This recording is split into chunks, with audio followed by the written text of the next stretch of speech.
ഏവർക്കും lead is junior weekly ന്യൂസിലേക്ക് സ്വാഗതം. പ്രധാന വാർത്തകൾ.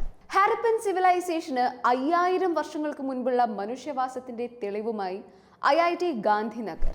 പാകിസ്ഥാനിൽ കഴുതകളുടെ മാർക്കറ്റ് വില കുത്തനെ ഉയരുന്നു. മുൻ ഇന്ത്യൻ ക്രിക്കറ്റ് ക്യാപ്റ്റൻ MS ധോണിയെ ICC ഹാൾ ഓഫ് ഫെയിമിൽ ഉൾപ്പെടുത്തി. ഇന്ത്യയിലെ ആദ്യത്തെ അണ്ടർ വാട്ടർ മ്യൂസിയവും കൃത്രിമ പവിഴപ്പുറ്റും മഹാരാഷ്ട്രയിൽ നിർമ്മിക്കാൻ കേന്ദ്ര സർക്കാരിന്റെ പിന്തുണ. സ്വദേശികൾക്ക് ആയുധ ലൈസൻസ് നൽകാൻ അസം ഗവൺമെന്റ്. പരിസ്ഥിതി പുനഃസ്ഥാപനത്തിനായി കേരള വനം വകുപ്പിന്റെ വിത്തൂട്ട് പദ്ധതി. ജെൻഡർ ഗ്യാപ്പ് ഇൻഡെക്സിൽ 131 സ്ഥാനത്തേക്ക് താഴ്ന്ന് ഇന്ത്യ. വാർത്തകൾ വിശദമായി. ഹാരപ്പൻ സിവിലൈസേഷന് 5000 വർഷങ്ങൾക്ക് മുൻപുള്ള മനുഷ്യവാസത്തിന്റെ തെളിവുമായി IIT Gandhinagar. Great Rann of കച്ചിൽ നിന്നാണ് തെളിവുകൾ ലഭിച്ചത്. ഗുജറാത്തിലെ ഗ്രേറ്റ് റാൻ ഓഫ് കച്ചിലെ പ്രശസ്ത ഹാരപ്പൻ സൈറ്റായ ധോളാവീരയ്ക്ക് സമീപമുള്ള ദ്വീപിലാണ് കണ്ടെത്തലുകൾ നടന്നത്. ഇവിടുത്തെ ആളുകൾ വേട്ടക്കാരനായിരുന്നു എന്നതിനും അവർ സമുദ്ര വിഭവങ്ങൾ കഴിച്ചിരുന്നു എന്നതിനും തെളിവുകളുണ്ട്.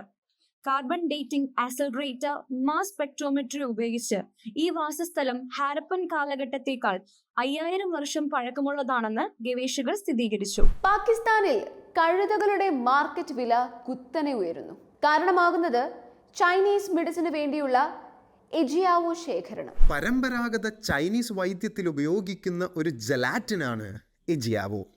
കഴുതയുടെ തൊലിയിൽ നിന്ന് വേർതിരിച്ചെടുക്കുന്ന കൊളാജനിൽ നിന്നാണ് ഇത് ഉൽപ്പാദിപ്പിക്കുന്നത്.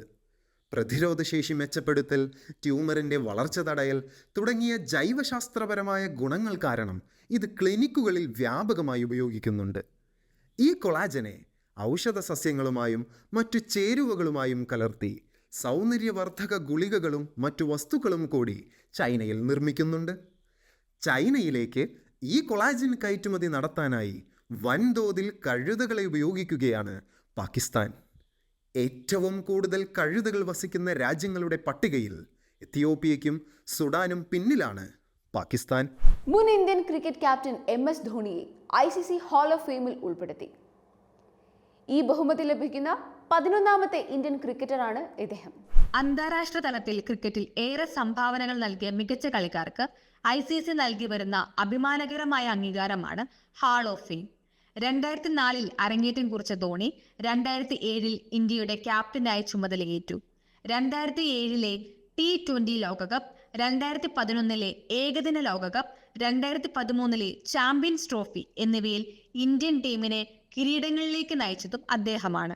ഇത്തവണ ICC ഹാൾ ഓഫ് ഫെയിമിൽ ആകെ 7 അംഗങ്ങളെയാണ് പുതിയതായി ഉൾപ്പെടുത്തിയിട്ടുള്ളത്. ഇന്ത്യയിലെ ആദ്യത്തെ അണ്ടർ വാട്ടർ മ്യൂസിയവും കൃത്രിമ പവിഴപ്പുറ്റും മഹാരാഷ്ട്രയിൽ നിർമ്മിക്കാൻ കേന്ദ്ര സർക്കാരിന്റെ പിന്തുണ.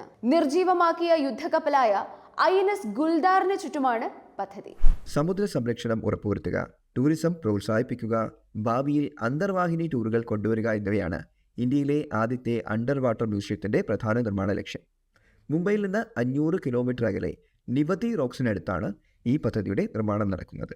ഇന്ത്യൻ നേവിയുടെ കീഴിൽ ലാൻഡിംഗ് ഷിപ്പ് ടാങ്കായിരുന്ന INS ഗുൽഡാറിനെ അതിലെ അപകടകരമായ വസ്തുക്കളെ നീക്കം ചെയ്ത ശേഷം വെള്ളത്തിനടിയിലേക്ക് ഇറക്കുകയും ശേഷം പവിഴപ്പുറ്റുകളുടെ ആവാസ വ്യവസ്ഥ നിർമ്മിച്ചെടുക്കുകയുമാണ് ചെയ്യുന്നത്. 2024 INS ഗുൽഡാറിനെ ഡീകമ്മീഷൻ ചെയ്യുന്നത്. സ്വദേശികൾക്ക് ആയുധ ലൈസൻസ് നൽകാൻ അസം ഗവൺമെന്റ്. ദുർബല പ്രദേശങ്ങളിൽ ന്യൂനപക്ഷമായിട്ടുള്ള സ്വദേശികൾക്കാണ് ഗവൺമെന്റ് ലൈസൻസ് നൽകുന്നത്. ബംഗ്ലാദേശിന്റെ അതിർത്തിയിലുള്ള ദുർബലവും വിദൂരവുമായ പ്രദേശങ്ങളിൽ താമസിക്കുന്ന തദ്ദേശീയർക്ക് ആയുധ ലൈസൻസ് നൽകുന്നതിനുള്ള പ്രത്യേക പദ്ധതിക്ക് തന്റെ മന്ത്രിസഭ അംഗീകാരം നൽകിയതായി അസം മുഖ്യമന്ത്രി ഹേമന്ത ബിശ്വ ശർമ്മ അറിയിച്ചു. യോഗ്യരായ വ്യക്തികൾക്ക് ആയുധ ലൈസൻസ് നൽകാനുള്ള തീരുമാനം ജില്ലാ അധികാരികളുടെ കയ്യിൽ ആയിരിക്കുമെന്ന് മുഖ്യമന്ത്രി വ്യക്തമാക്കി.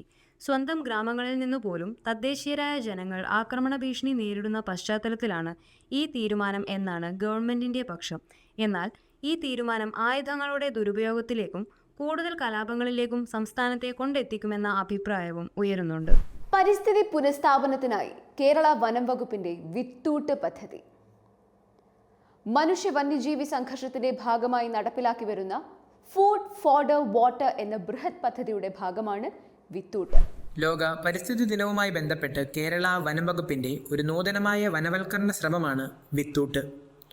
ഓരോ പ്രദേശത്തിൻ്റെയും പ്രത്യേകതകൾ അനുസരിച്ച് വളരാൻ സാധ്യതയുള്ള സസ്യങ്ങളുടെ വിത്തുകൾ ശേഖരിക്കുന്നു. വിത്തിനൊപ്പം മണ്ണ്, ചാണകം തുടങ്ങിയവ ചേർത്ത് വിത്തുണ്ടകൾ ഉണ്ടാക്കുകയും ഇത് കേരളമൊട്ടാകെ വിതരണം ചെയ്യുകയുമാണ് പദ്ധതി. സംസ്ഥാനത്തെ കാടുകളിലും ഒഴിഞ്ഞുകിടക്കുന്ന പ്രദേശങ്ങളിലും ആയിരക്കണക്കിന് വിത്തുണ്ടകൾ നിക്ഷേപിക്കുക എന്നതും പദ്ധതിയിൽ ഉൾപ്പെടുന്നു. ഈ വനവൽക്കരണ പദ്ധതിയിലൂടെ വനത്തിനുള്ളിലെ ഭക്ഷ്യലഭ്യത വർദ്ധിപ്പിക്കുക, ഇതിലൂടെ മനുഷ്യ വന്യജീവി സംഘർഷം കുറയ്ക്കുക എന്നിവയാണ് ഗവൺമെന്റിന്റെ ലക്ഷ്യം. ജെൻഡർ ഗ്യാപ്പ് ഇൻഡെക്സിൽ 131 സ്ഥാനത്തേക്ക് താഴ്ന്ന് ഇന്ത്യ. വേൾഡ് ഇക്കണോമിക് ഫോറമാണ് വർഷം തോറും ഈ സൂചിക പ്രസിദ്ധീകരിക്കുന്നത്. ലിംഗസമത്വം പ്രോത്സാഹിപ്പിക്കുന്നതിലൂടെ രാജ്യങ്ങളുടെ പുരോഗതി ഉറപ്പുവരുത്തുക എന്നതാണ് ഗ്ലോബൽ ജെൻഡർ ഗ്യാപ്പ് ഇൻഡെക്സിന്റെ ലക്ഷ്യം. രാജ്യങ്ങളിലെ സ്ത്രീകളുടെയും പുരുഷന്മാരുടെയും സാമ്പത്തിക അവസരം, വിദ്യാഭ്യാസ നേട്ടം, ആരോഗ്യം, രാഷ്ട്രീയ ശാക്തീകരണം എന്നീ 4 മാനദണ്ഡങ്ങളിലെ മികവ് പരിശോധിച്ചാണ് സമിതി റാങ്കിംഗ് നിശ്ചയിക്കുന്നത്. കഴിഞ്ഞ വർഷം 129 സ്ഥാനം നേടിയ ഇന്ത്യ ഇത്തവണ 2 സ്ഥാനം പിറകിലേക്ക് പോവുകയായിരുന്നു. മികച്ച 10 റാങ്കുകളിൽ 8 എണ്ണം യൂറോപ്യൻ രാജ്യങ്ങൾക്കാണ്. ഫിൻലൻഡ്, നോർവേ, സ്വീഡൻ എന്നീ രാജ്യങ്ങൾ 2006 മുതൽ ആദ്യ 10ൽ ഇടം നേടിയിട്ടുണ്ട്.